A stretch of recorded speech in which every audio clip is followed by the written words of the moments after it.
بھر میں محفل میلاد کے دوران اس ٹاؤن کی ساری خواتین سے وہ اچھی طرح واقف تھا، کیونکہ اکثر اس کی ماں کے پاس خواتین کا آنا جانا لگا رہتا۔ اسے کبھی بھی عام لڑکیوں میں رغبت نہیں رہی۔ وہ ہمیشہ سے ہی حسین، شیڈول جسم کی مالک اور ماڈرن قسم کی لڑکیوں کو پسند کرتا تھا، اور یہی وجہ تھی کہ وہ لڑکی کئی عورتوں کے درمیان اس کی توجہ کھینچنے کا مرکز بنی تھی۔ بنا میک اپ میں بھی سفید شلوار قمیض کے ساتھ دوپٹہ اوڑھے وہ یوں لگ رہی تھی جیسے ابھی ابھی آسمان سے کوئی پاکیزہ سی پری اتر آئی ہو، اور جس نے آتے ہی اس کے گھر کا احاطہ کر لیا ہو۔ آج سے پہلے اپنے گھر کی کوئی بھی شام اتنی حسین نہیں لگی تھی اسے۔ ویسے تو اس کی ماں ان خواتین کو خود ہی سنبھالتی تھی، لیکن میلاد کے تمام انتظامات جو کہ اس کے حوالے سے تھے، اسی لیے انتظامات دیکھنے کے لیے اسے اندر آنا پڑا، اور کسی نے اس کے آنے جانے پر اعتراض بھی نہیں کیا تھا۔ اس نے ایک پل کے لیے اسے دیکھا، اور پھر جتنی بار وہ اندر آیا وہ بس اسے ہی دیکھتا رہا، لیکن وہ اس کی جانب متوجہ نہیں تھی۔ لیئرز میں کٹنگ کیے گئے بالوں کو اس نے پشت پر پھیلا رکھا تھا، جو کندھوں سے بامشکل نیچے تک آتے تھے، جبکہ چہرے پر پھیلی ہوئی چند لٹوں نے اسے مزید خوبصورت لک دے دیا۔ سر پر خوبصورتی سے دوپٹہ سجائے وہ صرف اور صرف راحیلہ بیگم کی باتوں کی جانب متوجہ تھی، جن کی نرم اور پرشگفتہ گفتگو ہمیشہ سے اس کے دل کو چھوتی۔ ایک بار مارکیٹ میں راحیلہ بیگم سے ملاقات ہوئی، اور کچھ دیر کی گفتگو کے بعد ہی وہ ان کی جیسے دیوانی ہو گئی۔ ان کے ساتھ تعلقات کو بڑھاتے ہوئے آج وہ ان کے گھر پر ان کی مہمان کی صورت میں موجود تھی۔ اس کی توجہ فراز شاہ پر نہیں تھی، اور نہ ہی اس سے اسے کوئی مطلب تھا، جبکہ فراز شاہ بس اسی کو دیکھ رہا تھا، جو سر پر خوبصورتی سے دوپٹہ سجائے ہر ایک کو ماں دیے بیٹھی تھی۔ وہ اسی کی جانب متوجہ رہا، یہاں تک کہ اس کی حسین شام کا اختتام ہوا اور میلاد کی محفل ختم ہوتے ہی تمام خواتین اٹھ کر گھر کی جانب جانے لگیں۔ اس نے داخلی دروازے پر اسے دیکھا اور نرمی سے چلتا وہ اس کے قریب چلا آیا۔ سلام دعا کرنے کے بعد وہ اس کے بالکل سامنے کھڑا تھا، جبکہ ہادیہ بھی اسے پرشوق نظروں سے دیکھ رہی تھی۔ اسے دیکھتے ہی اندازہ ہو چکا تھا کہ وہ راحیلہ بیگم کا بیٹا ہے۔ مؤدبانہ لہجے میں اس سے حال احوال لینے کے بعد وہ آگے بڑھنے لگی، جب فراز نے اسے نرمی سے روک دیا۔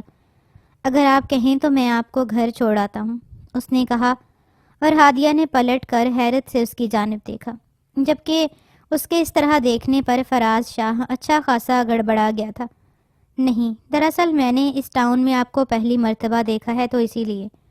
اپنی بات پر پردہ ڈالتے ہوئے وہ اسے وضاحت دینے لگا، جب ہادیہ کے چہرے پر ایک نرم سی مسکراہٹ پھیلی۔ بہت شکریہ، لیکن میری گاڑی آنے والی ہے۔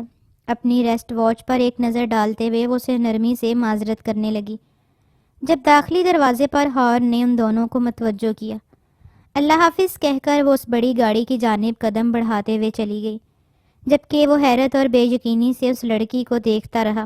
یقیناً وہ کسی بڑے گھر کی تھی، اور ایسی گاڑی تو فراز کے اپنے پاس بھی نہیں تھی جس گاڑی میں وہ لڑکی سفر کر رہی تھی۔ ایک پل کے لیے مایوسی اس کے اندر اتر آئی، لیکن وہ اتنا جلدی نا امید ہونے والا نہیں تھا۔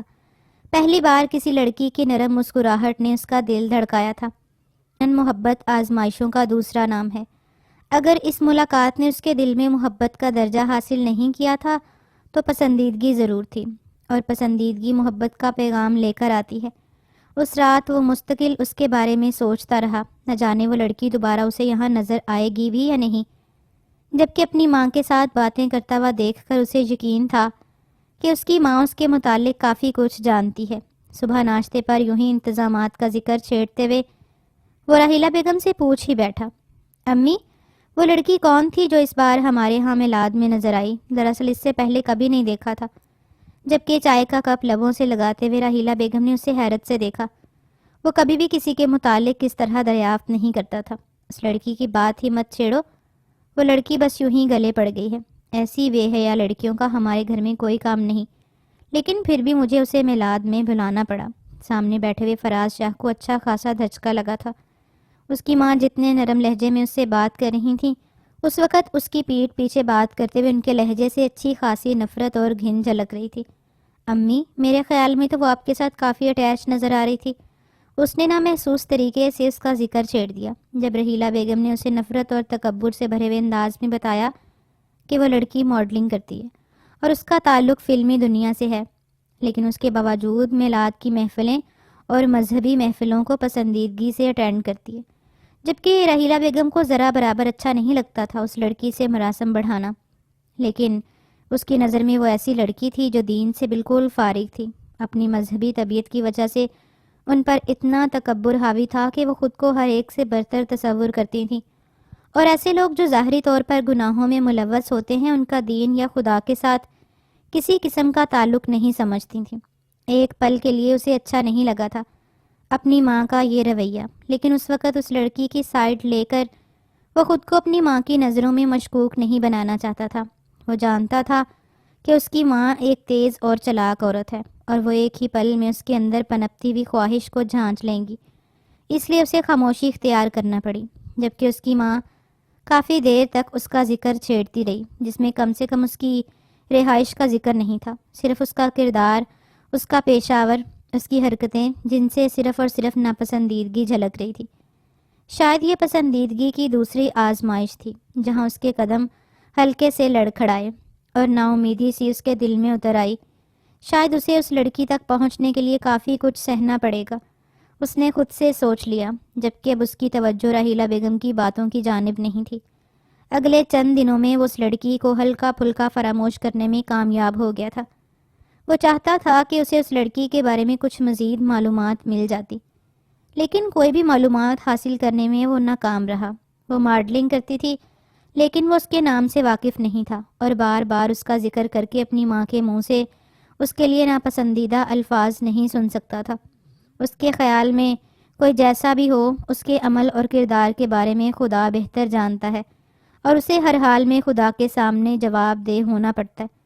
اگر کوئی دین کے راستے پر چل رہا ہے تو اس میں اس کی کوئی بڑائی نہیں، یہ خدا کی جانب سے دی گئی توفیقات ہیں جن پر انسان پورا اتر کر نیک راہ اختیار کرتا ہے، جبکہ اگر کوئی برا راستہ اختیار کر رہا ہے تو اس پر ناپسندیدگی کا اظہار کرنے کی بجائے اگر اسے نیک راستے کی ترغیب دی جائے تو زیادہ بہتر رہتا ہے۔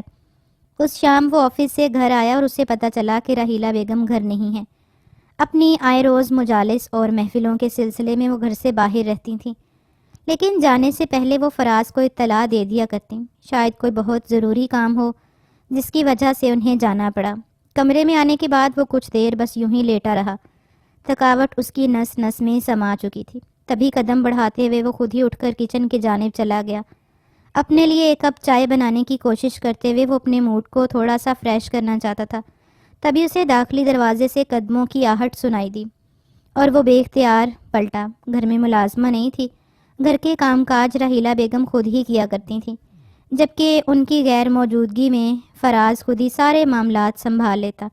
جبکہ اس وقت اپنے سامنے کھڑی ہادیہ کو دیکھ کر اس نے کچھ پل لیے تاکہ وہ اپنے دل اور آنکھوں کو یقین دلا سکے کہ وہ لڑکی اس کے سامنے کھڑی تھی، جبکہ نرمی سے اسے سلام کرتے ہوئے ہادیہ نے ارد گرد اجنبی نظروں سے دیکھا۔ رحیلہ خالہ گھر پر ہیں؟ اس نے نرم لہجے میں پوچھا، جبکہ وہ بے اختیار قدم بڑھاتے ہوئے اس کے قریب چلا آیا۔ نہیں، امی گھر پر نہیں ہیں۔ آپ کا کیسے آنا ہوا؟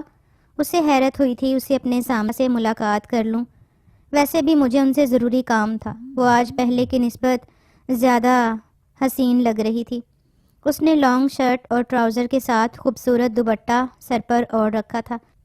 سرخ و سفید رنگت پر ہلکا گلابی رنگ کا لباس کافی جھچرا تھا۔